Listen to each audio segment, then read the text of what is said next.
पहिला जिल्लामा प्रवेश गरिसकेपछि सुरक्षा समितिको टिमसँग छलफल गर्ने र जिल्लाको शान्ति सुरक्षाको वस्तुस्थितिको जानकारी दिने, सर्वदलीय बैठक बस्ने र सञ्चारकर्मी साथीहरूसँग छलफल गर्ने र सञ्चारकर्मी साथीहरूबाट पृष्ठपोषण लिएर र त्यो जिल्लामा कसरी शान्ति सुरक्षा मेन्टेन गर्ने भन्ने कुराहरूलाई हामीले प्राथमिकता दिएर काम गर्छौँ।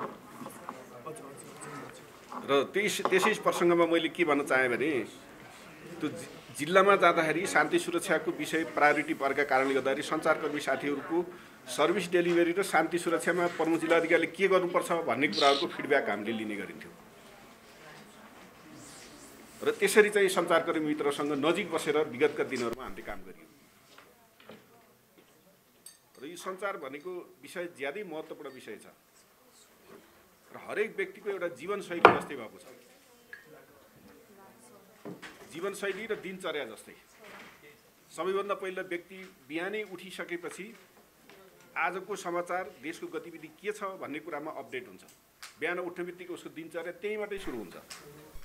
जस्तै एफएम सुनेर हुन्छ, अहिले अब फिजिकल रूपमा पत्र पत्रिका त कम अध्ययन गर्ने भयो अथवा टिभीका समाचारहरू हेरेर हुन्छ, अनलाइन हेरेर हुन्छ, दिनको 10औं पटक चाहिँ अनलाइन समाचारहरू हेरिन्छ।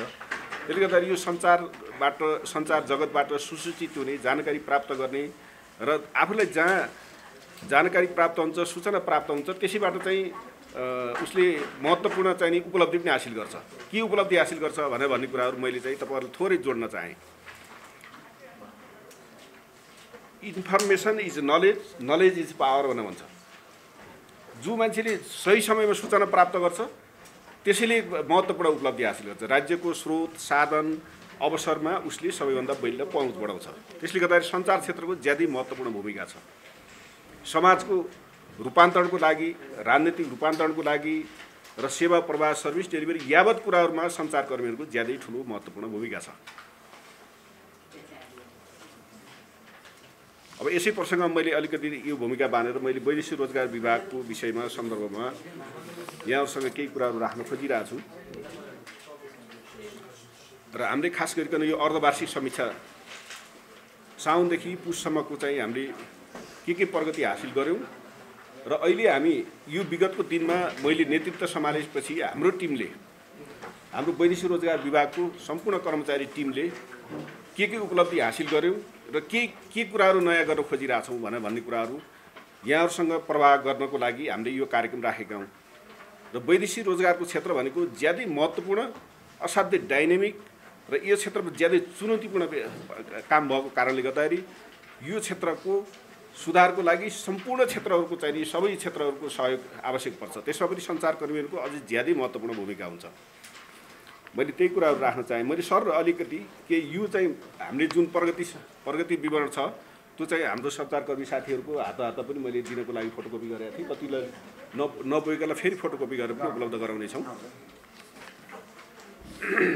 र आजको चाहिँ खास कार्यक्रम पत्रकार भेटघाट तथा अन्तर्क्रिया कार्यक्रम हो।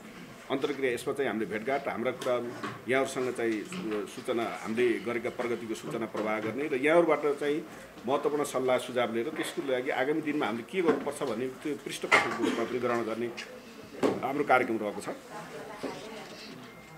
र यसै सन्दर्भमा खास गरिकन अब यो वैदेशिक रोजगार र हामीले हेर्ने त वैदेशिक रोजगारको विषय श्रम तथा रोजगार मन्त्रालयले दुईटै विषय हेर्छ।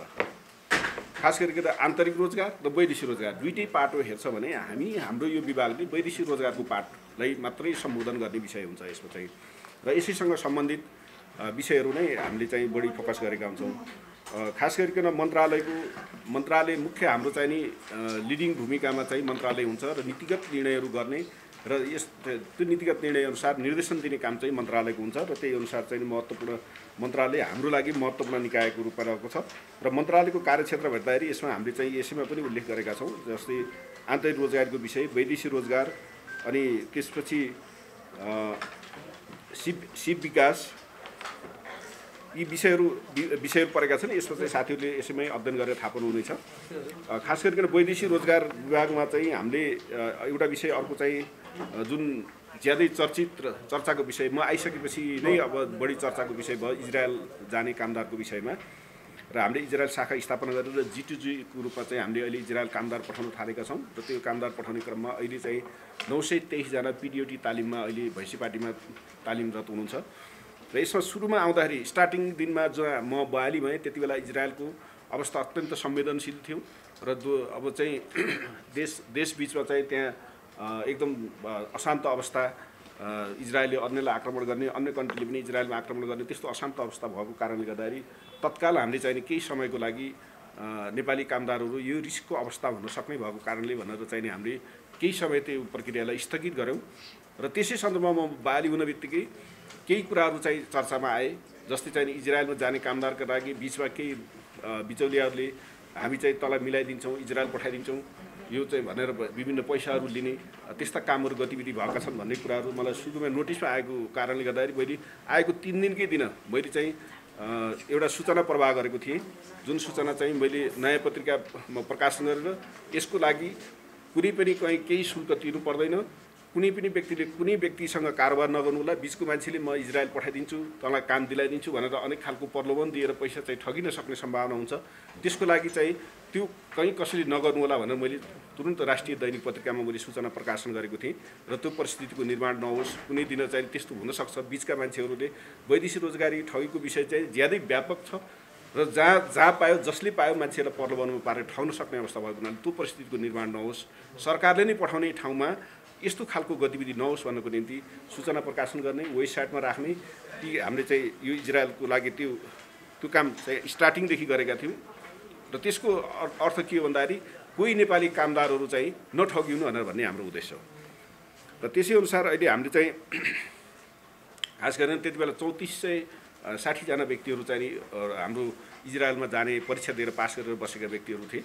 रोस्टरमा थिए र त्यो अनुसार चाहिँ हामीले अनि म आइसकेपछि त्यसको 15-20 दिनपछि लट्टी सिस्टमबाट इजरायलले चाहिँ 2122 जना व्यक्तिहरू चाहिँ छनौट गर्ने काम गरेको छ र त्यस अन्तर्गत 2122 जना छनौट गरिसकेपछि 2122 जना मध्ये अहिले पहिलो चरणमा 600 जना महिला 400 जना पुरुष गरेर 1000 जना व्यक्तिहरू पहिलो चरणमा पठाउनको लागि भनेर इजरायल सरकारबाट हामीलाई चाहिँ त्यहाँको पिबा र एम्बेसीबाट आएको सूचना अनुसार र उनीहरूले पठाएको लिस्ट अनुसार हामीले चाहिँ 1000 जना व्यक्तिलाई अहिले पठाउने प्रक्रियामा छौँ र यो सकिएपछि फेरि बाँकी रहेको जुन चाहिँ 2122 जना लट्टीबाट छानिएका छन् बाँकी रहेका ती व्यक्तिहरू छन् र हाम्रो चाहिँ यसै सन्दर्भमा यहाँहरूलाई के भन्न चाहेको छु भने जुन लट्टीबाट छानिएका व्यक्तिहरू त तिनीहरूको चाहिँ मेडिकल टेस्ट सबै कुराहरू फिट भइसकेपछि जाने सम्भावना हुन्छ अरू बाँकी रहेका व्यक्तिहरू जुन चाहिँ रोस्टरमा बसिरहेका व्यक्तिहरू ती व्यक्तिहरूलाई पनि हाम्रो तर्फबाट नेपाल सरकारको तर्फबाट ती व्यक्तिहरूलाई पनि अवसर दिनु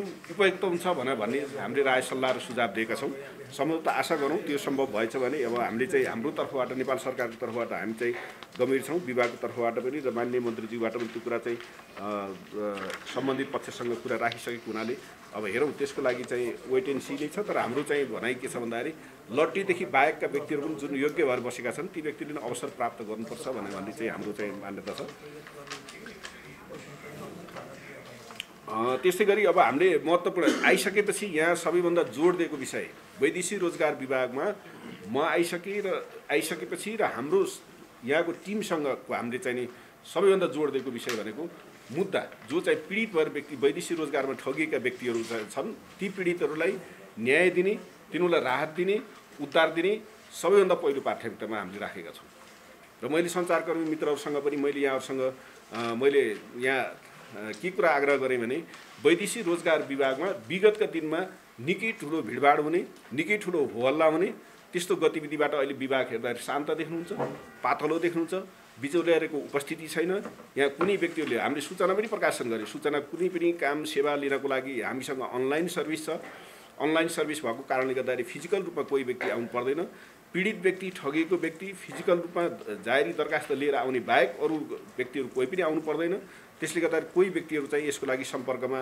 बिचौलियाहरूसँग कसैसँग सम्पर्क नगर्नु भन्ने हामीले सूचना प्रकाशन गरेका थियौँ जसले गर्दाखेरि अहिले विभागको भिडभाड सम्बन्धित व्यक्ति जो पीडित व्यक्ति छ उसलाई आयो भने हामीले न्याय दिने काम गरेका छौँ र न्याय दिने कामलाई हामीले पहिलो प्राथमिकता दिएका छौँ र यो पहिलो प्राथमिकता हामीले कसरी जस्टिफाई गर्छौँ भने यहाँहरूबाट हामीलाई डाटाबाटै जस्टिफाई गर्दैछौँ हामीले अहिलेसम्मको 6 महिनाको तुलना गर्दाखेरि हामीले विगतको सालमा हामीले यो राहत उद्धार जस्तै हामीले उद्धार तथा राहत भनेको हाम्रो मेन पावर व्यवसायीबाट चाहिँ नि ठगिने पक्ष एउटा हुन्छ, व्यक्तिगत कारणले जसले चाहिँ इजाजत पत्र लिएको हुँदैन त्यस्ता व्यक्तिहरूले व्यक्तिगत ठगी गर्ने एउटा हुन्छ। ती ठगीका हाम्रा दुईटा क्याटेगोरी छन्, एउटा व्यक्तिगत ठगी र एउटा संस्थागत ठगी हुन्छ। र त्यो चाहिँ व्यक्तिगत ठगीको संस्थागत ठगीको विषय चाहिँ उद्धार तथा राहत शाखाले हेर्छ भने संस्थागत रूपमा चाहिँ नि हाम्रो सरकारी वकिलको चाहिँ नि निर्देशक हुनुहुन्छ, उपसचिवको निर्देशकको उहाँको नेतृत्वमा सरकारी वकिलको टिम हुन्छ, उनीहरूले चाहिँ व्यक्तिगत मुद्दा हेर्ने काम गर्नुहुन्छ। र त्यसबाट चाहिँ हामीले यो व्यक्तिगत मुद्दामा खास गरिकन पीडितहरूलाई प्राथमिकता दिनुपर्छ, उनीहरूको चाहिँ सुनाइलाई हामीले प्राथमिकता दिएर काम गर्नुपर्छ र यसमा चाहिँ हामीले पीडितलाई न्याय दिनुपर्छ भन्ने अहिलेको टिमको सबैभन्दा धेरै प्राथमिकता छ। र मैले चाहिँ वैदेशिक रोजगार विभागमा काम गर्दाखेरि पनि मेन पावर व्यवसायीहरू र पीडित यदि आउँछन् भने पीडितले भेट्न पहिलो अवसर पाउँछ, पीडितको सुनाइ नै पहिलो पटक हुन्छ, व्यवसायीको भन्दा पीडितको सुनाइ पहिलो हुन्छ र उनीहरूले नै प्राथमिकता पाउँछन्। र मैले यसै कारणले मैले यहाँहरूसँग के भन्न खोजेँ भने विगतको सालमा हामीले 6 महिनाको प्रगति हेर्दाखेरि 14,91,86,000 यति राहत चाहिँ प्राप्त गरेका थिए क्षतिपूर्ति बापत। पीडित व्यक्तिले विगतको सालमा चाहिँ 14 करोड प्राप्त गरेका थिए भने अहिलेको हामीले 6 महिना विगतको 6 महिनासँग तुलना गर्दाखेरि अहिलेको 6 महिनामा हामीले झन्डै 11 करोड बढी 24,67,32,62,660 रुपियाँ अहिलेको 6 महिनासम्ममा हामीले यति राहत तथा क्षतिपूर्ति पीडितहरूको लागि भनेर विभागलाई उपलब्ध गराएका छौँ। र यसमा चाहिँ कहिलेकाहीँ विभागमा न्याय पाइएन भनेर सन्देश जान सक्छ, तर चाहिँ हामीले के कुरा यहाँलाई डाटाबाट जस्टिफाई गर्न खोजेका छौँ भने पीडितको लागि हामीले सबैभन्दा पहिलो प्रार्थना दिएका कारणले गर्दाखेरि बढीभन्दा बढी राहत अहिलेसम्म 24,37,32,660 6 महिनामा हामीले यति चाहिँ क्षतिपूर्ति बापत उनीहरूलाई चाहिँ नि रकम भराउने काम चाहिँ गरेका छौँ। यो चाहिँ व्यक्ति र संस्थागत, यो चाहिँ संस्थागत व्यक्ति भनेर सबै चाहिँ यहाँ क्याटेगोरी छुट्याइदिएको छ। मैले चाहिँ अहिले एकमुष्ट मात्रै यहाँहरूसँग राखेँ। त्यस्तै गरी हामीले अन्य कार्य प्रगतिमा जस्तै इजाजत पत्र संस्थाको अनुगमन हामीले 6 महिनामा 58वटा संस्थाहरूको अनुगमन गरेका छौँ।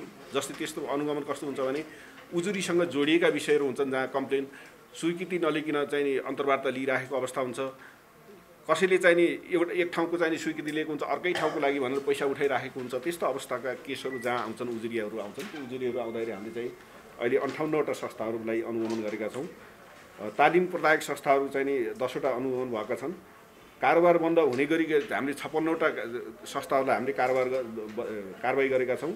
राजधानी फिर्ता बढी रकम लिएको लगायतको केसहरूमा हामीले चाहिँ नि 76वटा उजुरी प्राप्त भएकोमा 41वटा चाहिँ नि हामीले उजुरी फर्सुट गरेका छौँ र 35वटा बाँकी छ। हेलो सरकारबाट आएका उजुरीहरू 133वटा मध्ये 100वटा फर्सुट भएका छन्। 33वटा उजुरीहरू चाहिँ जस्टिफाई नभएको कारणले गर्दाखेरि फर्सुट हुन नसकेको अवस्था छ। त्यस्तै गरी यसभन्दा अगाडि अहिले चाहिँ हाम्रो यो 6 महिनामा टोटल सङ्ख्या 3,33,000 होइन यो तल्लो लास्ट 3,93,066 चाहिँ नि यति कामदार अहिले चाहिँ स्वीकृति लिएर बाहिर गएका छन्। र त्यसमा चाहिँ बढेको सङ्ख्याको प्रतिशतको आधार चाहिँ अर्को फर्मेटमा राखेका छौँ। हामीले चाहिँ 80 सालभन्दा 81 पौष मसान्तसम्म 52,739 जना बढी गएका छन् र 15.48% चाहिँ यदि अहिले वैदेशिक रोजगारमा स्वीकृति लिएर जानेछन् भन्ने यसको ट्रेन्ड के देखिन्छ भन्दाखेरि वैदेशिक रोजगारमा जाने सङ्ख्या चाहिँ वृद्धि भइराखेको छ क्रमिक रूपमा। अब यो चाहिँ यसमा चाहिँ खास गरिकन यहाँहरूसँग मैले के भन्न चाहन्छु भने एउटा वैदेशिक रोजगारी चाहिँ दुईटा कारणले गइन्छ।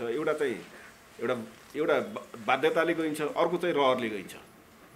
र मैले चाहिँ रहरको कुरा के भन्छु भने भन्दाखेरि जो चाहिँ आफ्नो घरमा सम्पन्न छ, धनी बाबुका छोराछोरी पनि वैदेशिक रोजगारमा गएको त हामी सबैले देखेकै छौँ नि। किन देखेका छौँ भन्दा योभन्दा पनि अझै हामीले राम्रो आर्जन गर्नुपर्छ, अझै राम्रो अवसर छ भन्ने रहरले जाने एउटा पक्ष हुन्छ भने अर्को चाहिँ बाध्यताले, जस्तै चाहिँ घरमा केही उसको आर्थिक उपार्जन गर्न सक्ने क्षमता छैन, जान छोराछोरीलाई चाहिँ नि केही पाल्न सक्ने अथवा औषधि उपचार गर्न सक्ने अवस्था छैन, रोजगारीको अवसर छैन, त्यसले गर्दाखेरि एउटा बाध्यताले जाने दुईटा कारणले चाहिँ वैदेशिक रोजगारमा जाने हुन्छन्। र त्यसले गर्दाखेरि यो चाहिँ अहिलेको ट्रेन्ड हेर्दाखेरि बढ्दो रूपमा छ।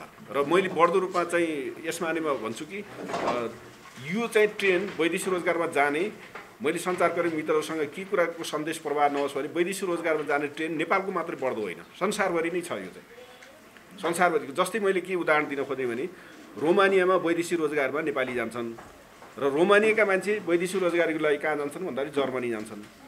जर्मनी गइसकेपछि त्यहाँको मेन पावर कम हुन्छ, कत्तो आपूर्ति गर्नको लागि नेपालका मान्छे जान्छन्। त्यसले गर्दाखेरि संसारभरि नै ट्रेन्ड छ। जस्तै अस्ति भर्खरै हामी जापानमा गयौँ, जापानमा जाँदाखेरि पनि अमेरिकाबाट क्यानाडाबाट पनि जापानमा आएर रोजगारी गरेको अवस्थाहरू देखियो। त्यस्तै गरेर अमेरिकाका मान्छेहरू अस्ट्रेलिया आएको, अस्ट्रेलियाका मान्छेहरू अमेरिका गएको र अमेरिकाका मान्छे क्यानाडा गएको। त्यसो गर्दा संसारभरि नै जहाँ अवसरको खोजी छ त्यहाँ चाहिँ अवसर खोज्दै जाने ट्रेन चाहिँ इन्टरनेसनल माइग्रेसन जुन छ त्यो ट्रेन चाहिँ संसारभरि नै छ। त्यसले माथि हलमा हाम्रो अफिसको माथिपट्टि छ नि हजुर, मैले तथ्याङ्कहरूको बारेमा यो भने। र अर्को चाहिँ वैदेशिक रोजगार विभाग र मन्त्रालयले गरेका यो चाहिँ अहिलेको हाम्रो कार्यकालमा गरेका केही कुराहरू यहाँहरूसँग चाहिँ मैले उल्लेख गर्न चाहेँ।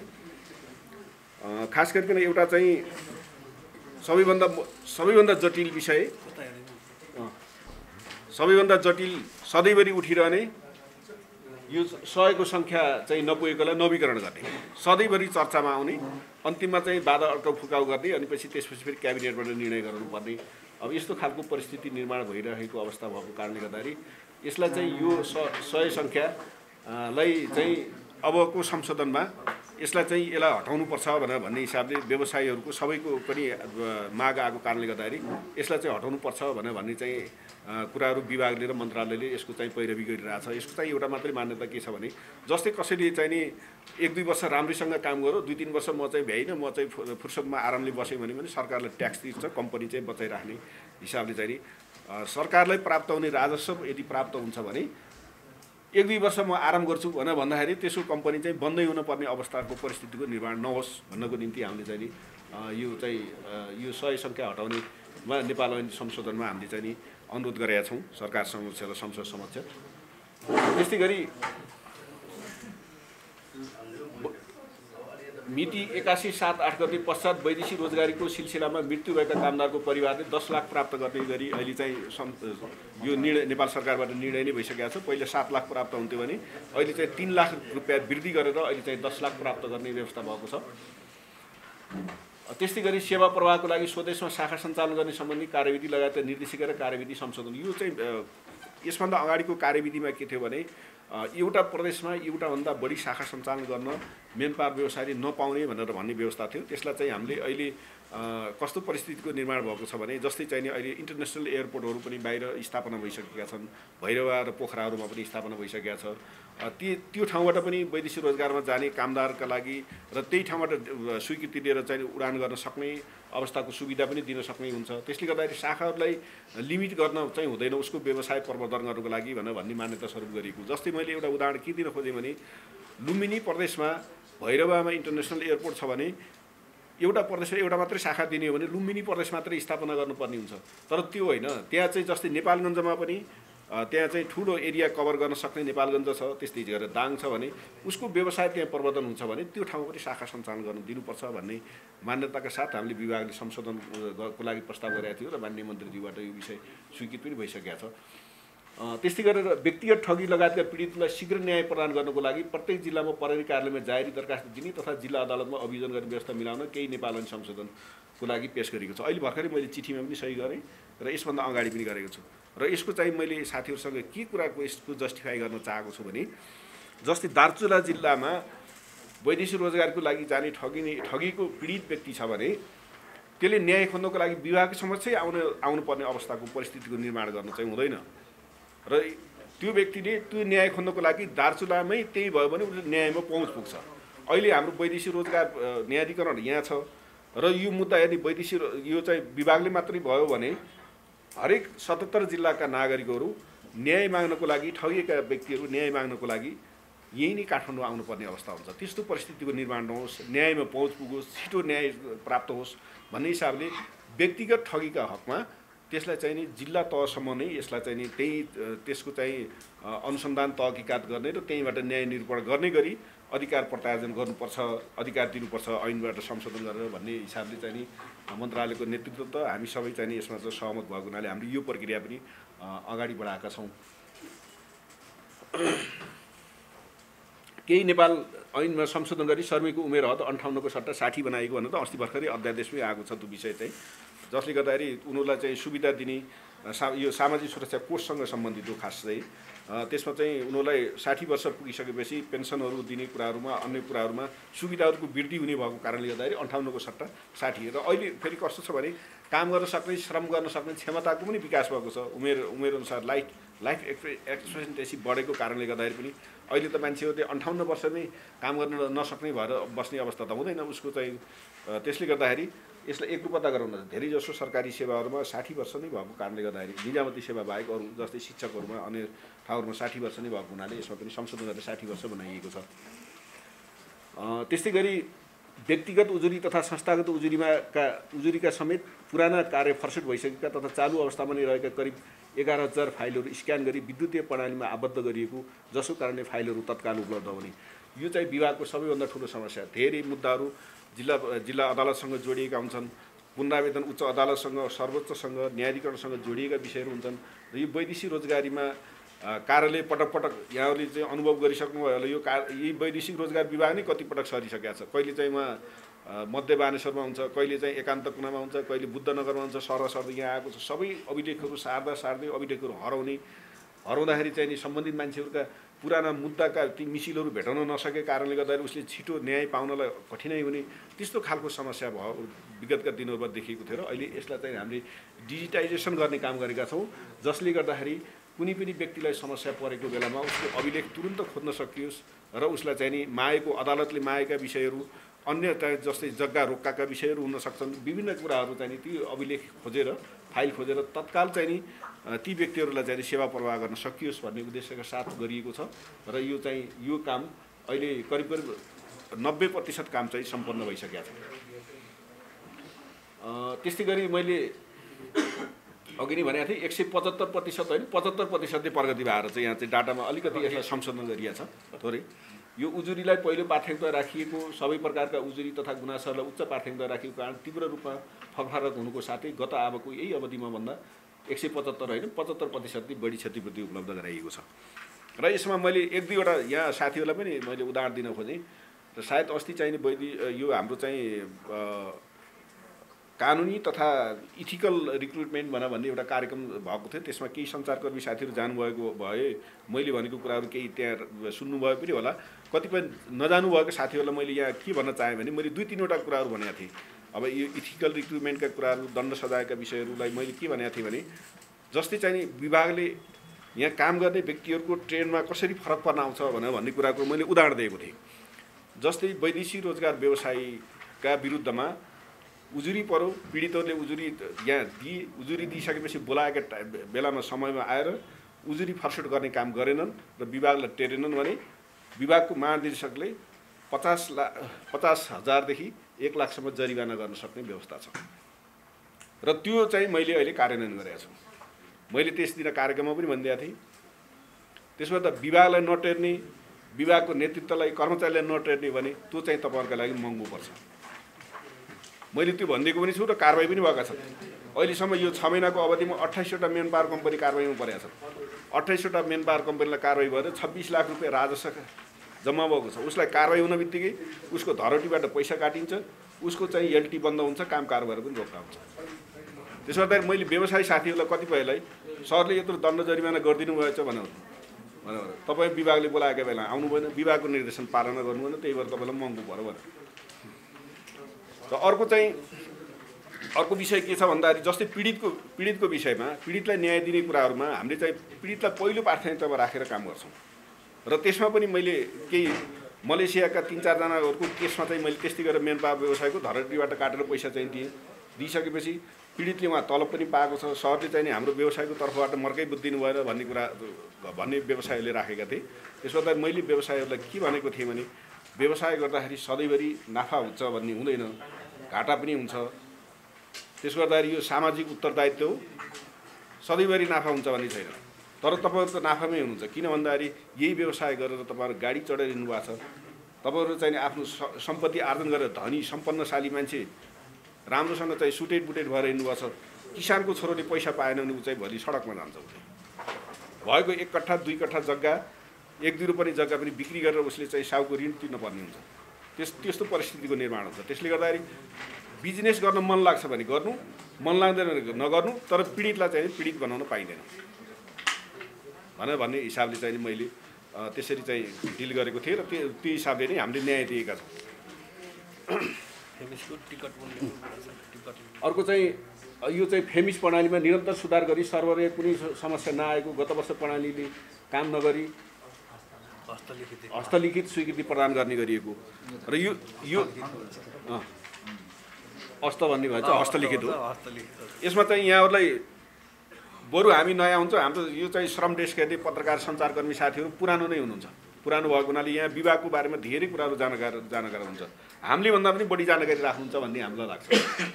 र विगतका दिनहरूमा यो चाहिँ पिक आवरमा जस्तै दसैँ तिहार चाडपर्व मान्नको लागि वैदेशिक रोजगारबाट कामदारहरू आएका हुन्छन् र पछि चाहिँ चाडपर्व मानिसकेपछि जान्छन्। त्यति बेला चाहिँ ज्यादै धेरै ठुलो फ्लो हुन्छ चाहिँ स्वीकृति दिनेको। र त्यो विगतका दिनहरूमा त्यो स्वीकृति थाम्न नसकेर यहाँको सर्भरले धान्न नसकेर अनि चाहिँ अनलाइन सर्भिस दिन नसकेर हस्तलिखितमा दिएर पनि अनि स्वीकृति दिएर उडाउने त्यस्तो चाहिँ अवस्था थियो। हामीले त्यसलाई अहिले चाहिँ यसको चाहिँ सिस्टमलाई सुधार गरेर हामीले त्यो अवस्थाको परिस्थितिको निर्माण हुन दिएनौँ। हामीले चाहिँ सहज रूपमा चाहिँ अनलाइन सर्भिस नै प्राप्त गरेर चाहिँ जाने अवस्थाको निर्माण भयो र हामीले चाहिँ अहिले यो फेमिस प्रणालीमा गरेको सुधार यो। र अर्को चाहिँ हामीले अङ्कित मूल्यमा नै हुलक टिकट उपलब्ध गराइएको। यो चाहिँ कस्तो भयो भन्दाखेरि केही साथीहरूको कस्तो कम्प्लेन आयो भने अब जस्तै 10 रुपियाँको एउटा टिकट दस्तुर हुन्छ, टिकट दस्तुर पनि बाहिरपट्टि किन्न गयो भने त्यही 10 रुपियाँ टिकटलाई 20 रुपियाँ लिन्छन् भनेर भन्ने कुरा आयो। सूचना आइसकेपछि हामीले सहायता कक्षमा यहाँ चाहिँ हाम्रो कर्मचारीहरू हुन्छन् जुन हेल्प डेस्कमा ती कर्मचारी साथीहरूलाई यही नै किनेर जति मूल्य हो त्यसको परल मूल्यमा दिने व्यवस्था गराइदिनु भन्ने त्यही अनुसारको चाहिँ हामीले गरेका छौँ। सानोतिनो कुराहरूमा पनि मान्छे नठगिन् भन्नको निम्ति। अब केही सञ्चारकर्मी साथीहरूले के विषय उठाउनु भएको थियो जस्तै पहिला चाहिँ नि हाम्रो त्यो लुइटेलको एउटा के संस्था थियो अरे, पहिला एउटा संस्था थियो नि जाहेरी दरखास्त ल्याइदिने पिपल फोरमले पहिला चाहिँ नि जाहेरी दरखास्त दिनको लागि उनीहरूले लेख्न नसक्ने व्यक्तिहरूलाई उसले नै सहयोग गरेर जाहेरी दरखास्त दिने गर्थ्यो। तर अहिले पिपल फोरमले त्यो चाहिँ सहयोग अहिले बन्द गरेको कारणले गर्दाखेरि अहिले हामीले विभागबाटै त्यो कुरालाई म्यानेज गरेका छौँ। र विभागबाट हामीले चाहिँ जस्तै मेन पावर व्यवसायीहरूलाई संस्थागत उजुरी दिनेमा हामीले फर्म नै डेभलप गरेका छौँ। फर्म डेभलप गरेका छौँ। उसले चाहिँ सामान्य चाहिँ नि आउने पीडित मान्छेहरूले त्यसमा अलिकति आफ्नो नाम भर्ने र अलिकति थोरै विषय मात्रै पनि उसलाई चाहिँ निवेदन दिन सहज हुन्छ। त्यो चाहिँ हेल्प डेस्कबाट उपलब्ध गराएका छौँ। र अहिले भर्खरै हामीले सामीबाट कर्मचारी भर्ना गरेका छौँ र त्यसबाट पनि जस्तै व्यक्तिगत उजुरीको एउटा चाहिँ फर्मेटमा जाहेरी दरखास्तको नमुनामा दिनुपर्ने हुन्छ, त्यो काम पनि त्यही कर्मचारीबाट सम्पादन गर्ने गरी चाहिँ हामीले व्यवस्था मिलाएका छौँ। जुन चाहिँ बाहिर त्यही जाहेरी दरखास्त दिँदाखेरि कसैले 5,000 कसैले 10,000 असुल गर्ने त्यस्तो खालको चाहिँ गतिविधि देखिएको कारणले गर्दाखेरि हामीले त्यसलाई चाहिँ त्यो नियन्त्रण होस्। यो चाहिँ व्यक्तिहरू पीडित भएको मान्छे अझै चाहिँ थप पीडित दरखास्तै दिने बेलामा पनि नठगियोस् भन्नको निम्ति हामीले चाहिँ त्यो व्यवस्था मिलाएका छौँ। यो मैले केयर गिभरको लामो समयदेखि रोकेको त मैले अघि नै भनि नै सकेँ। त्यस्तै अनुमति प्राप्त अभिमुखीकृत संस्थाहरूले तालिमै प्रदान नगरी सर्टिफिकेट वितरण गर्ने प्रणालीको हो यो चाहिँ यो आइरिसवाला हो। तल्लो चाहिँ यो आइरिसको हामीले अहिले 75 सालदेखि यो चाहिँ जुन निर्देशिका आएर पनि कार्यान्वयन हुन नसकेको विषय अहिले आइरिस सिस्टम हामीले पूर्ण रूपमा कार्यान्वयन गरेका छौँ। र आइरिस सिस्टम भनेको कस्तो भन्दाखेरि जुन चाहिँ आँखाको रेटिनाबाट चाहिँ नि उपस्थिति जनाउने वैदेशिक रोजगारमा जाने कामदारहरूलाई वर्षौँदेखि यो ऐन जहिलेदेखि आयो तहिलेदेखि नै यसको चाहिँ सही तरिकाले कार्यान्वयन नभएको अवस्था यहाँ सञ्चारकर्मी साथीहरूलाई सधैँभरि थाहा छ। अभिमुखी तालिममा कहिले विद्यार्थी उपस्थित नहुने, नक्कली सर्टिफिकेटका आधारमा चाहिँ नि अनुमति लिने भन्ने जुन चाहिँ त्यस्तो खालको म्यासेजहरू आइराखेको थियो र त्यो म्यासेजलाई रोक्नको निम्ति अहिले हाम्रो माननीय मन्त्रीज्यूबाटै यही साउन्डमै निर्णय भएको थियो आइरिस सिस्टम लागू गर्ने भनेर। त्यो अनुसार चाहिँ हामीले आइरिस सिस्टम यहाँ चाहिँ धेरै यसको लागि पनि टेक्निकल टिमबाट यसलाई धेरै मेहनत गर्नुपर्ने अवस्था आयो र अहिले चाहिँ आइरिस सिस्टम पूर्ण रूपमा लागू भएको छ र अहिले चाहिँ हामीले आइरिस सिस्टम पूर्ण रूपमा लागू भएको छ कि छैन भन्ने हिसाबले हामीले अनुगमन गर्न कर्मचारी पनि पठाएको छौँ। त्यहाँ हेर्दाखेरि विद्यार्थीहरू उपस्थित भएर अध्ययन गरिरहेको अवस्था पनि पाइएको छ र अब यसलाई चाहिँ अहिले थप एउटा चाहिँ हामीले ज्यादै महत्त्वपूर्ण वैदेशिक रोजगार विभागको क्षेत्रमा ज्यादै ठुलो परिवर्तन आउने गरी हामीले निर्णय गर्दैछौँ, काम गर्दैछौँ। त्यो ज्यादै महत्त्वपूर्ण विषय के हो भन्दाखेरि हामीले जुन चाहिँ पिडिओटी ट्रेनिङमा चाहिँ नि उपस्थित हुन्छन् ती व्यक्तिहरूलाई अब सिस्टमले नै अनुगमन गर्ने व्यवस्था गर्दैछौँ हामीले। त्यसको लागि मैले राष्ट्रिय परिचय पत्रसँग चाहिँ नि हामीले पत्राचार गरिसकेका छौँ र हामीले त्योसँग चाहिँ नि हामीले यो सिस्टमलाई आबद्ध गर्दैछौँ। राष्ट्रिय परिचय पत्र भनेको अहिले पासपोर्ट बनाउनुभन्दा अगाडि राष्ट्रिय परिचय पत्र अनिवार्य रूपमा लागू गरिसकेका छन्।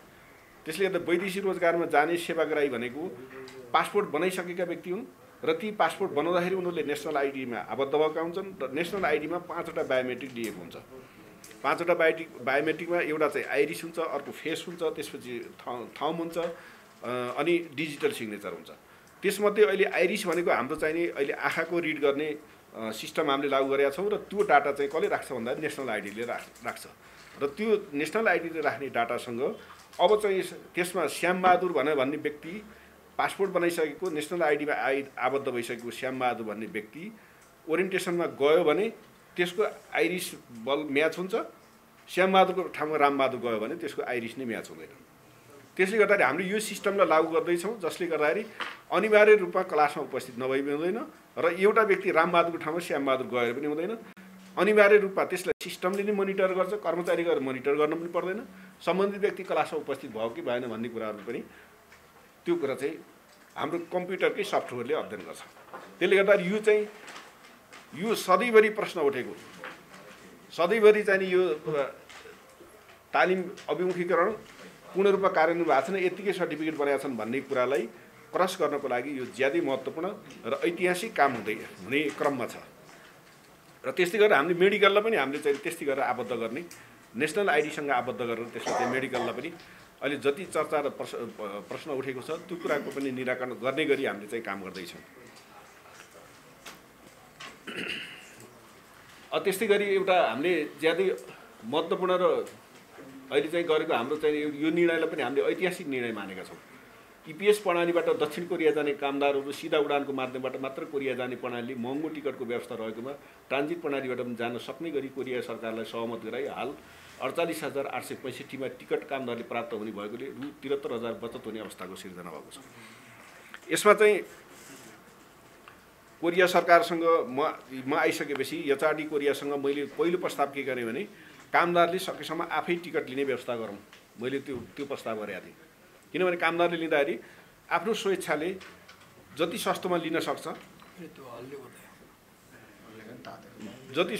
सक्छ त्यो अवसर दिउँ भने केही व्यक्तिहरू अदालतमा पनि गए, हामीले व्यक्तिगत रूपमा टिकट लिन पाऊँ भनेर भन्ने गए, अदालतले पनि त्यो कुरा एक्सेप्ट गरेन र एचआरडी कोरियाले पनि मानेन। हामीलाई ग्रुपमै चाहिन्छ, हामीलाई ग्रुपमा गएर त्यहाँ चाहिँ कलेक्टिभली लिने अनि लगेर तालिममा राख्ने, तालिममा राखिसकेपछि जो रोजगारदाता हो त्यसले चाहिँ हामीसँग रिसिभ गरेर जान्छ। त्यसले गर्दाखेरि हामीलाई ग्रुपमा चाहिन्छ, टेन्डरै गर्नुपर्छ भनेर त्यसो टेन्डर गर्ने हो भने लेखेर ल्याउँ भने अनि मैले उसले एचआरडी कोरियाले लेखेर लेखेर दिइसकेपछि सधैँको जस्तो अब डाइरेक्ट फ्लाइट होइन, हामी भिआइपीहरू जस्तै मन्त्रीहरू सचिवहरू हामीहरू जाँदाखेरि पनि हामी ट्रान्जिट भएर जान्छौँ भने नेपाली कामदार चाहिँ ट्रान्जिटबाट किन जान्न हो, सिधा फ्लाइट गर्नुपर्छ भने के जरुरी छ? त्यसो भएर ट्रान्जिट भएर पनि जानुपर्छ। ट्रान्जिट हुन बित्तिकै त के हुन्छ त भन्दाखेरि डाइरेक्ट फ्लाइट भयो भने त कोरिया एयरलाइनले मात्रै पाउने अवस्था हुन्छ, जुन चाहिँ असाध्यै महँगो छ। त्यसो त ट्रान्जिटबाट पनि यो सुविधा दिनुपर्छ भनिसकेपछि ट्रान्जिटबाट दिएको कारणले गर्दाखेरि अहिले चाहिँ हामीले प्रति व्यक्ति 73,000 रुपियाँ चाहिँ नि सस्तो हुने गरी विगतका दिनमा भन्दा 1,22,000सम्म टिकटको पैसा बुझाउनु पर्थ्यो भने अहिले चाहिँ हामीले टेन्डर नयाँ प्रोक्योरमेन्ट सुरु गरेर अहिले चाहिँ माघको 3 गतेदेखि लागू भएको हो। र 48,865मा कामदार चाहिँ अहिले वैदेशिक टिकटमा अहिले कोरियामा जान्छ र करिब 15,000 कामदार वर्षमा जाँदाखेरि 1 अरबभन्दा बढी रकम चाहिँ नेपालीको पैसा बचत हुन्छ, नेपाली कामदारको पैसा बचत हुन्छ। यो चाहिँ हामीले यसमा चाहिँ गरेको निकै महत्त्वपूर्ण उपलब्धि, नेपाली कामदारको हकितको लागि गरेको महत्त्वपूर्ण उपलब्धिको रूपमा लिएका छौँ।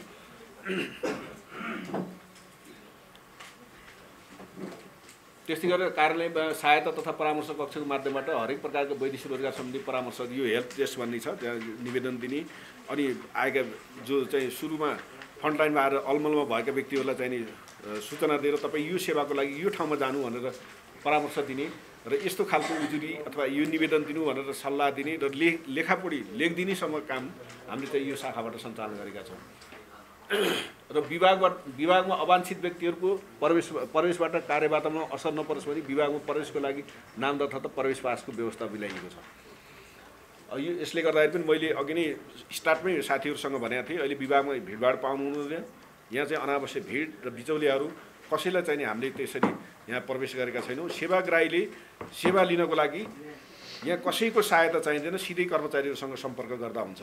र हामीले यतिसम्म मेन पावर व्यवसायलाई पनि हामीले के भनेर भनेका थियौँ, वैदेशिक रोजगार व्यवसायी सङ्घ मार्फत सबै कम्पनीहरूलाई हामीले के भनेका थियौँ भने यहाँ कुनै पनि तपाईँको श्रम एजेन्ट मार्फत वैदेशिक रोजगारमा काम मिलाइदिन्छु, यो गरिदिन्छु भनेर कसैले भन्नु पर्दैन।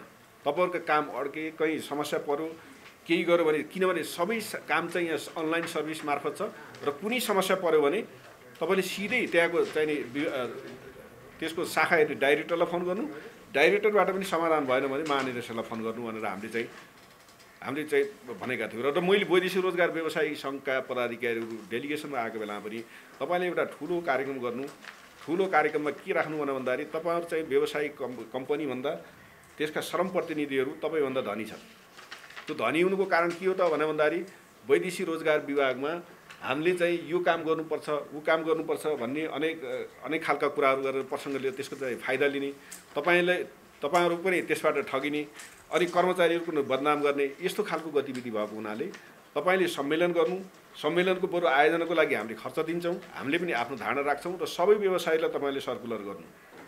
र त्यो सर्कुलर के गर्नु भन्दाखेरि कुनै पनि कामको लागि कसैले चाहिँ त्यो चाहिँ पैसा बोकेर हिँड्नु पर्दैन, सिधै तपाईँहरूका काम रोकियो, कहीँ समस्या पर्यो भने सिधै विभागको महानिर्देशक अथवा निर्देशकलाई सम्पर्क गर्ने व्यवस्था गर्नु भनेर चाहिँ हामीले यो चाहिँ तपाईँहरूले सर्कुलर भेलै गरेर कार्यक्रम राख्नु भने र मैले पत्र लेखेर पनि उहाँहरूलाई चाहिँ वैदेशिक रोजगार व्यवसायी सङ्घलाई मैले पत्र लेखेर पनि त्यसको सूचना र यो चाहिँ सबै विषय जानकारी गराइदिनु भनेर मैले पत्राचार पनि गरेको छु। र मैले अस्ति चाहिँ त्यो हाम्रो कार्यक्रममा इथिकल रिक्रुटमेन्टको कार्यक्रममा पनि मैले यो कुराको उद्घोष गरेका थिएँ, मैले त्यहाँ उहाँहरूसँग अनुरोध गरेका थिएँ। त्यस्तै गरी सुशासन होइन सूचना प्रवर्धनको लागि सबै सरकारहरूलाई जानकारीको लागि सचेतनामूलक कार्यक्रम पटक पटक जारी गरेको। अब यी चाहिँ जस्तै इजरायलको काम, कोरियाका काममा अथवा अरू अन्य कुराहरूमा पनि यो हाम्रो चाहिँ समस्या के छ भन्दाखेरि वैदेशिक रोजगारीमा पाइलामा व्यक्तिहरूले यति ठगिएका छन् र ठगिएका व्यक्तिहरू र जो रकम लेनदेन छ त्यसमा चाहिँ प्रमाणै लोभ गरेर डिजाइन बनाएर ठगिराखेका अवस्था छन्। त्यसले गर्दाखेरि साह्रै समस्या न्याय निरूपणको लागि कहिलेकाहीँ ज्यादै जटिलता हुन्छन्, किनभने हामीले चाहिँ त्यसलाई सबै प्रमाण जुटाएर चाहिँ नि न्यायाधिकरणमा लानुपर्ने हुन्छ। न्यायाधिकरण भनेको अदालत हो, अदालतले सबै कुरा प्रमाण खोज्छ। ती कुराहरू पुष्टाइ गर्नलाई ज्यादै जटिल भएको कारणले गर्दाखेरि हामीले सकेसम्म चाहिँ नि अब यो सूचना जारी गर्दाखेरि पनि के छ भन्दाखेरि सम्बन्धित कम्पनी इजाजतपत्र कम्पनी हो कि होइन, उसले वैदेशिक रोजगारमा पठाउनको लागि अनुमति प्राप्त गरेको छ कि छैन भन्ने कुराहरू राख्ने, अथवा कसैले व्यक्तिगत रूपमा कसैले ठगी नै हाल्यो भने पनि वैदेशिक रोजगार भन्ने विषय चाहिँ कुनै कारोबारमा देखिने गरी चाहिँ भयो भने हामीलाई न्याय निरूपणको लागि सजिलो हुन्छ भन्ने हिसाबले हामीले चाहिँ त्यसरी सूचना सुसूचित गराउने काम चाहिँ गरेका छौँ। र गर्दै पनि ती व्यक्तिहरू ठगिने क्रम चाहिँ रोकिएको छैन। त्यसमा चाहिँ सबै व्यक्तिहरूको चाहिँ नि खास गरिकन सञ्चारकर्मी साथीहरूको ज्यादै महत्त्वपूर्ण भूमिका हुन्छ यसमा चाहिँ। जस्तै कहाँबाट ठगिएका हुन्छन् भन्दाखेरि धेरै ठुलो मात्रामा चाहिँ नि कन्सल्टेन्सीबाट ठगिएका हुन्छन्। कन्सल्टेन्सीमा हामीले चाहिँ विद्यार्थी स्टुडेन्ट भिसाको लागि हामीले पठाउने भन्ने, तर चाहिँ विभिन्न अन्यत्र कामदारको लागि पनि भिसा चाहिँ नि को प्रोसेस सुरु गरिदिने र त्यसबाट गएको चाहिँ नि व्यक्ति कसरी जान्छ भन्दाखेरि व्यक्तिगत स्वीकृति मार्फत जान्छ। व्यक्तिगत स्वीकृतिमा गएको मान्छे चाहिँ नि आफै पनि रिस्कमा पर्छ। जस्तै संस्थागत स्वीकृतिमा जाने मान्छेहरू भयो भने कुनै मान्छे चाहिँ रोमानियामा गयो, संस्थागत स्वीकृति लिएर गयो र उसले भने बमोजिमको काम पाएन, सेवा सुविधा पाएन, त्यो व्यक्ति चाहिँ ठगियो अथवा कामै पाएन, एउटा काम भनेको अर्को काम पायो भने त्यस्तो अवस्थामा त हामीले यदि संस्थागत पठाएको छ भने मेन पावर व्यवसायलाई ल्याएर तुरुन्त बोलाएर त्यसलाई भने बमोजिमको सेवा सुविधा दिला, होइन भने तुरुन्त नेपाल फर्का भनेर हामीले मेन पावर व्यवसायलाई भन्छौँ। यदि उसले टेरेन भने उसलाई हामीले कारवाही गर्छौँ र उसमा भएको धरोटी प्रयोग गरेर पनि हामीले त्यसलाई राहत तथा उद्धार गर्ने काम गर्छौँ। तर व्यक्तिगत रूपमा गएको व्यक्तिहरूलाई हामीले न्याय प्रदान गर्नलाई ज्यादै गाह्रो हुन्छ।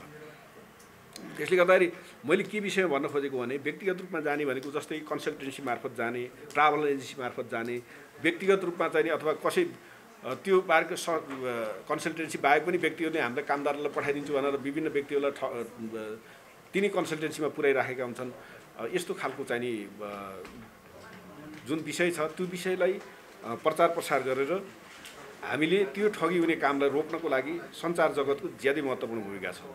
सुसूचित गर्ने उनीहरूलाई चाहिँ नि त्यस्तो कुराहरूमा चाहिँ ज्यादै आवश्यक छ। त्यसमा चाहिँ हाम्रो मात्रै प्रचार प्रसारले पुगेको छैन, सबै चाहिँ नि सञ्चारकर्मीहरूको चाहिँ नि ज्यादै यसमा चाहिँ नि सहयोगको अपेक्षा गरेको छु मैले। अब अर्को चाहिँ सुशासन प्रबन्धन गर्नकै लागि तालिम अनुगमनलाई तीव्रता प्रदान गरिएको छ। अब यसमा चाहिँ हामीले विभिन्न गुनासाहरू प्राप्त भएको ठाउँमा चाहिँ अनुगमन गर्ने र त्यसको चाहिँ नि त्यसअनुसार चाहिँ गुनासो समाधान गर्ने गरेका छौँ। फोकल पर्सन तोकेको अनि प्रहरीलाई पनि फोकल पर्सन तोक्नलाई अनुरोध गरेको हो। अर्को चाहिँ सुशासन प्राप्त गर्नकै लागि श्रमादान, हेलो सरकार, सम्पत्ति शुद्धिकरण, साइबर सुरक्षा ब्युरो लगायतका लागि फोकल पर्सन तोकिएको तथा सबै प्रहरी कार्यालयमा वैदेशिक रोजगारको फोकल पर्सन तोकिदिन अनुरोध गरिएको। मैले चाहिँ यो विषय चाहिँ किन भनेको भने यो किन जरुरी छ भने हाम्रो चाहिँ वैदेशिक रोजगारमा व्यक्तिगत ठगी भएका विषयहरू जुन चाहिँ ठग्ने व्यक्तिहरू हुन्, ती ठग्ने व्यक्तिहरू चाहिँ काठमाडौँमा मात्रै नभएर विभिन्न जिल्लाहरूमा छरिएर रहेका हुन्छन् र हामीले चाहिँ पक्राउ पूर्जी जारी गरिसकेपछि त्यो पक्राउ पूर्जी लिएर सम्बन्धित जिल्लाहरूमा जानुपर्ने हुन्छ। जस्तै चाहिँ कोही सुनसरीको मान्छे हुन्छ, कोही झापाको मान्छे हुन्छ, कोही चाहिँ यता चाहिँ कञ्चनपुरको मान्छे हुन्छ।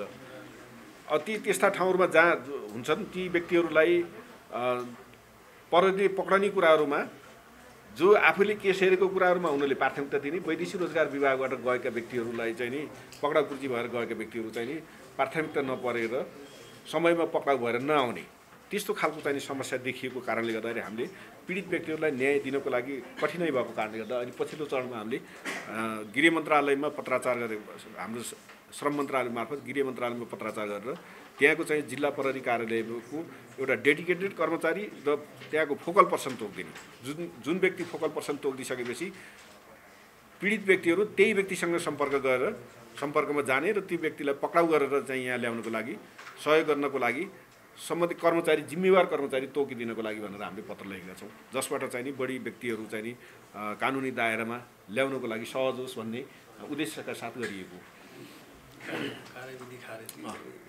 अर्को चाहिँ मन्त्रालय अन्तर्गत सबै सूचना प्रणालीहरूलाई एकीकृत गर्न लागि छ। अब यो मन्त्रालयको जति सिस्टमहरूको चाहिँ हामीले अनलाइन सर्भिसहरू प्रदान गरेका छौँ त्यसलाई चाहिँ एकीकृत रूपमा चाहिँ हामीले सबैको सेवा प्रवाह गर्ने तौर तरिकाहरू सेवाग्राहीहरू उस्तै खालका भएको कारणले गर्दाखेरि अब एकीकृत रूपमा चाहिँ सूचना प्रवाह गर्ने गरी हामीले मन्त्रालयमा बैठक बसिसकेका छौँ र हामीले त्यही अनुसार हामीले यो प्रणालीलाई अगाडि बढाउँदैछौँ र बढीभन्दा बढी डिजिटाइजेसन गर्ने, बढीभन्दा बढी चाहिँ सूचना, जस्तै मैले चाहिँ अब यो आइरहेको विषय हो नि, जस्तै फेसलेस, पेपरलेस, क्यासलेस, यो चाहिँ सर्भिसलाई प्रमोट गर्ने हो। हाम्रो चाहिँ डिजिटाइजेसन भनेको त्यो हो, जसले चाहिँ सेवाग्राही सेवा लिनको लागि अफिसमै आउन नपरोस्, पेपर बोकेर आउन नपरोस्, उसले चाहिँ सबै कुराहरू अनलाइन होस् र सेवाग्राही र कर्मचारी बिचमा भेटघाटै नहुने अवस्था भयो भने त्यो पनि क्यासलेस पनि भइहाल्छ। त्यसले गर्दाखेरि यो चाहिँ जति चाहिँ सेवालाई यो सूचना प्रविधि मैत्री बनाइन्छ त्यति चाहिँ सेवाग्राही र कर्मचारी बिचमा भेटघाट नहुने वातावरणको सिर्जना हुन्छ। त्यसबाट चाहिँ नि अलिक बढी व्यक्तिहरू चाहिँ नि शोषणमा नपर्ने सम्भावना कम हुन्छ। त्यसको लागि चाहिँ नि हामीले अहिले बढीभन्दा बढी चाहिँ प्रायोरिटी दिएका छौँ, बढीभन्दा बढी जोड दिएका छौँ। सम्भवतः यो काम पनि छिट्टै नै यसको परिणाम प्राप्त हुन्छ। त्यस्तै गरी कार्यप्रणालीमा सहजीकरणको लागि निर्देशिका तथा कार्यविधि खारेजी तथा संशोधनको लागि सिफारिस गर्ने। अब यो चाहिँ अहिले सुशासन ऐन अहिले अस्ति भर्खरै आएको अध्यादेश अनुसार केही चाहिँ कार्यविधिहरू छन् जो कार्यविधिहरू चाहिँ नि ऐन कानुन अनुसार चाहिँ अनुकूल हुन नसकेका ऐन कानुन कार्यविधिहरू छन्, त्यसलाई पनि हामीले खारेज गर्ने भनेर अहिले विभागबाट अहिले 3वटा कार्यविधिहरू हामीले खारेज गर्ने भनेर पठाएका छौँ। र यही अहिले हामीले गरेका विषयहरू यिनै हुन्। किन भनिसके यो बढ्दो रूपमा छ, घटेको छैन। विभिन्न निकायहरूबाट विभिन्न व्यक्तिहरूले विभिन्न ठाउँबाट ठगी गरि नै राखेका छन्। त्यही भएर सबैले यसलाई चाहिँ प्रचार प्रसार गरौँ, सेन्सिटाइज गरौँ, जसले चाहिँ नि यो ठगी चाहिँ नियन्त्रण हुन सकोस् भन्ने कुरा हो। अर्को कुरा चाहिँ वैदेशिक रोजगारमा यहाँ आउने उजुरीहरू बढ्नु भनेको के भन्दाखेरि न्याय खोज्नको लागि आउने निकाय त यही नै हो। जति ठगेका हुन्छन् ती व्यक्तिहरू त यहाँ आउँछन्।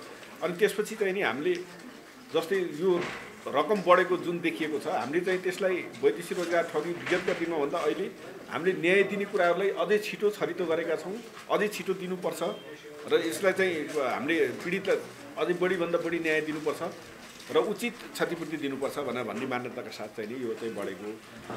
र अर्को चाहिँ उहाँले राख्नुभएको थियो जस्तै इजरायलमा भिजिट भिसामा गएको भनेर भन्ने कुराहरू राख्नुभएको थियो। इजरायलमा यो भिजिट भिसाको विषय चाहिँ नि हाम्रो सञ्चारकर्मी साथीहरू सबै जानकार हुनुहुन्छ। भिजिट भिसाको विषय चाहिँ वैदेशिक रोजगार हाम्रो चाहिँ विभागसँग यो चाहिँ सम्बन्धित हुँदैन। यो चाहिँ किन भन्दाखेरि हामीले जो चाहिँ कामदार भिसा ल्याएको छ, वर्किङ भिसा ल्याएकोलाई हामीले वैदेशिक रोजगार भिसा यहाँ चाहिँ कार्यालय र यहाँका निकायहरूबाट हामीले स्वीकृति दिन्छौँ।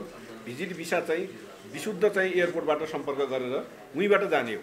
त्यसले गर्दा त्यो व्यक्तिहरू हामीसँग जोडिँदैन र त्यसको कन्ट्रोलिङको पार्ट चाहिँ अध्यागमन कार्यालयको र अध्यागमन विभागको कन्ट्रोलिङको पार्ट हो। र अर्को चाहिँ यही इजरायलको विषयमा पनि उहाँले जस्तो भिजिट भिसामा गएकालाई अब श्रम स्वीकृति पाइन्छ पाइँदैन भन्ने कुरा गर्नुभयो। श्रम स्वीकृति दिने विषयमा अहिले हाम्रो मन्त्रालयले माननीय मन्त्रीज्यूले अस्ति चाहिँ नि एउटा कट अफ डेट राखेर यो 2024 सेप्टेम्बरसम्म चाहिँ नि अवैध रूपमा बसेका जुनसुकै च्यानलबाट गए पनि बाहिर गएर कामदार बसेका छन् भने तिनीहरूलाई लिगलाइज गर्ने भनेर निर्णय भएको छ।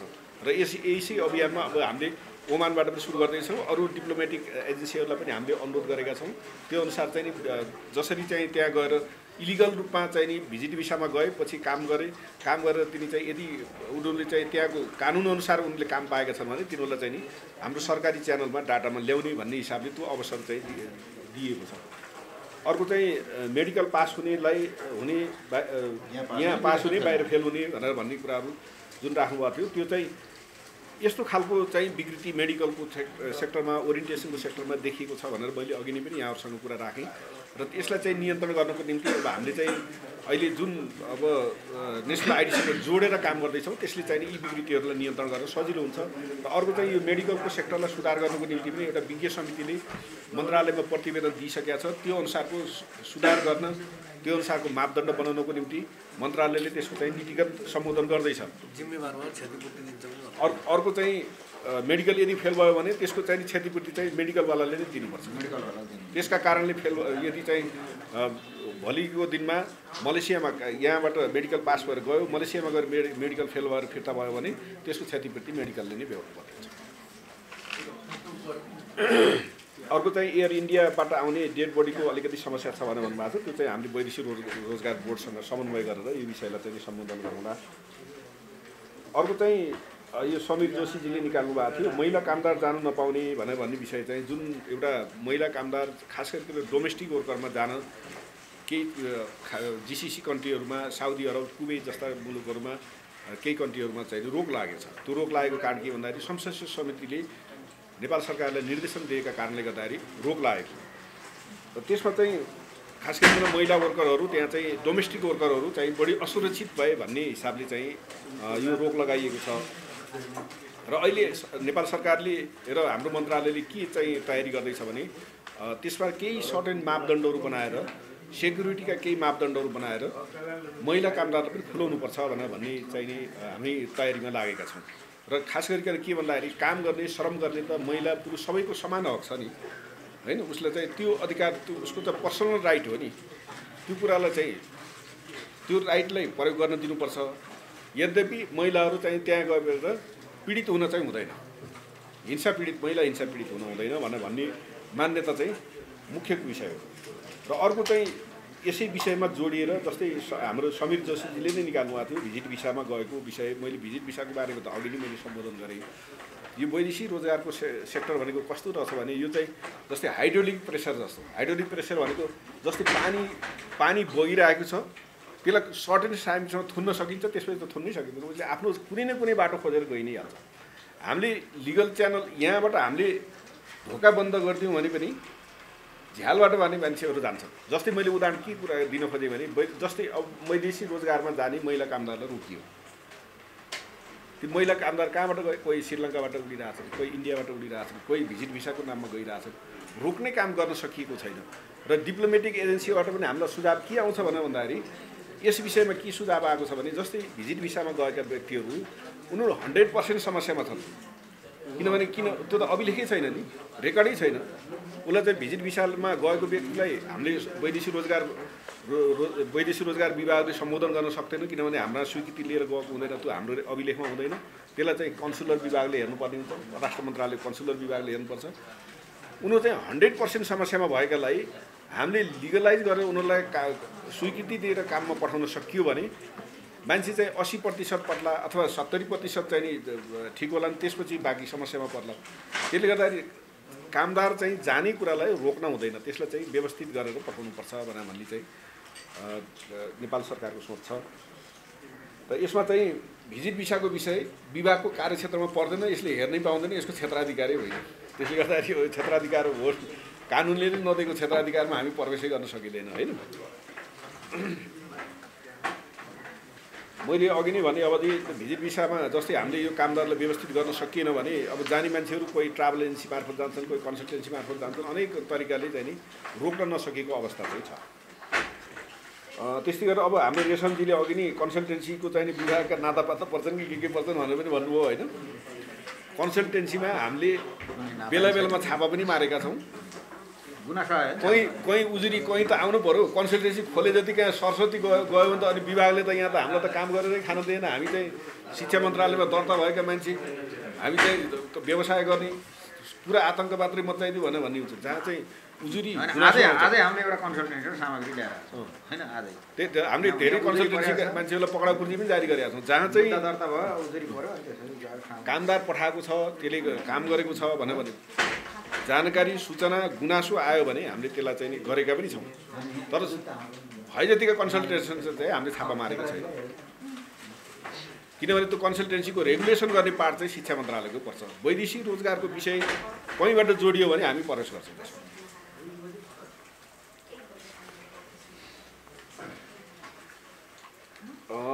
यो चाहिँ हाम्रो अजनबीजीले पनि उठाउनु भयो, भिजिट भिसाकै विषय उठाउनु भएको थियो। त्यसले गर्दाखेरि यसको जिम्मा कसले लिने भनेर भन्नुभएको थियो।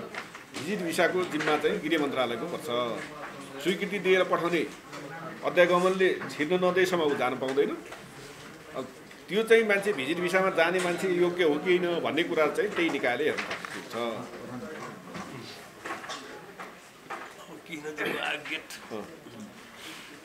अर्को चाहिँ कृष्णहरिजीको अब आयो गेटको औचित्य के हो भनेर भन्ने कुराहरू। गेटलाई चाहिँ नि अनावश्यक व्यक्तिहरू अरू आउने बिचौला आउने अनावश्यक पार्किङ गर्ने मान्छे चाहिँ 100% रोकिन्छन्। त आएकै मान्छे बिचौलिया होस् भनेर भन्न त ठ्याक्कै मान्छेलाई सकिँदैन होइन। आउने बित्तिकै कसैलाई ट्यागै लगाइदिन त भएन नि होइन। तर चाहिँ सकेसम्म नियन्त्रण गर्ने केही उपायहरू चाहिँ अपनाउँदै जानुपर्ने हुन्छ कि, अब सोच्दै जाने हुन्छ। त्यसले 100% रिजल्ट